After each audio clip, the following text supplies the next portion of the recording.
So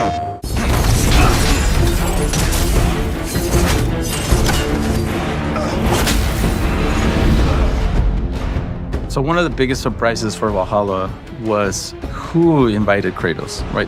Why is Kratos there? He got this mysterious invitation, and when you get to the top of Valhalla, you discover that it's none other than Tyr. The invitation was yours.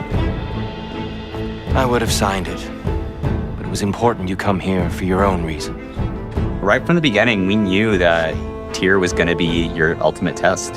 When you play Ragnarok and you meet Tyr for the first time, you think you're going to fight this character. You see them standing up, Tyr's so intimidating. And then, in typical Santa Monica fashion, we change expectations and we subvert them.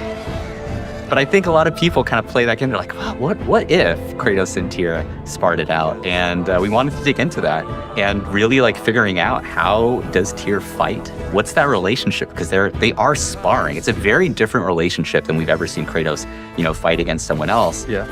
Exactly. And Tyr kind of bringing this almost worldly knowledge from all the places he's visited, right? That was one of the things we really wanted to do with Tyr, to showcase how the history behind him traveling to all these different places, right? So that's why we have these different weapons that he brings out from different locations in the world. Yeah, those intros. Every time I saw the animations for the intros where he's pulling out the different weapon and everything. As soon as that started coming online, we were getting pretty hype about it.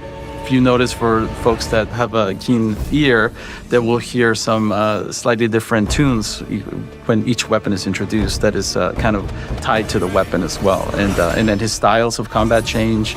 I think you'll enjoy it, if that's the word. The gameplay mechanics actually are influenced by the region that he's kind of bringing to each part of the fight.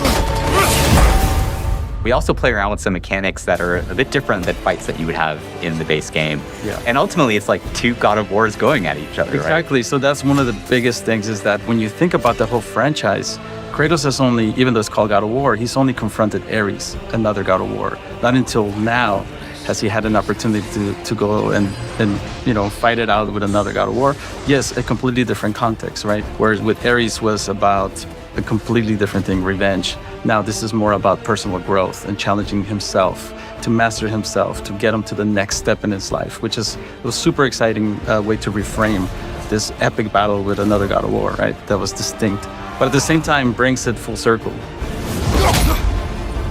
Every time you beat him, right, and you press R3, you kind of go up, and you got that moment where the punch gets caught, and they get to do the arm shake again. That was completely intentional. We wanted to do the reverse of what happened in Ragnarok, where Tyr's helping Kratos up. Now Kratos is the one helping Tyr up. Tyr was definitely a lot of fun to bring to life, and hopefully all of you enjoy fighting them. Arms up!